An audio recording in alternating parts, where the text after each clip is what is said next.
খবর 24 সাথে আপনাকে স্বাগত। নতুন নতুন খবর জানার জন্য আমাদের চ্যানেলে চোখ রাখুন। নমস্কার দর্শক বন্ধুরা, স্বাগত আমাদের এই চ্যানেলে। বিরোধীরা অভিযোগ করেছিলেন সাংসদ হওয়ার পর থেকে এলাকায় দেখাই মেলেনি ইউসুফ পাঠানের। বলা হচ্ছিল তিনি খেলা নিয়েই ব্যস্ত। সেই সকল অভিযোগ এবার খণ্ডন করলেন বহরমপুরের তৃণমূল সাংসদ ইউসুফ। ক্রিকেট তথা ইউসুফ বলেন, এর আগে আমি বলেছি আমি যেমন রাজনীতিতে দায়বদ্ধ, পরিবারের প্রতিও ততটাই দায়বদ্ধ, ঠিক তেমনি খেলার প্রতিও দায়বদ্ধ। আমি খেলা করে এত বড় হয়েছি, তবে এখানকার সাধারণ মানুষদের জন্য কাজ করার আছে। এখানকার মানুষের কাজ আটকে যেতে আমি দেব না। তৃণমূল সাংসদ আরো বলেন, ভোটের আগে আমি যেই সব প্রতিশ্রুতি দিয়েছি সেই সব প্রতিশ্রুতি পালনে আমি দায়বদ্ধ। একই সঙ্গে তিনি বলেন, স্পোর্টস একাডেমি করার কথা বলেছিলাম, সেই বিষয়ে বিভিন্ন দপ্তরের সঙ্গে আমার কথা হচ্ছে, জমি নেওয়ার কথা বলা হচ্ছে। এখানকার মানুষের জন্য যে কাজ করার কথা বলেছি সেই কাজগুলি এবার আমি করব।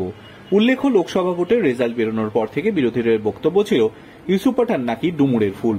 জেলা কংগ্রেসের মুখপাত্র জয়ন্ত দাস বলেন, উন্নয়ন থেকে পিছিয়ে পড়বেন। আমরা প্রথমেই বলেছিলাম ইউসুফ পাঠান একজন ক্রিকেটার, তার নিজের একটি জীবন রয়েছে।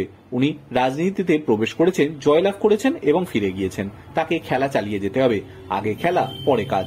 Bureau report.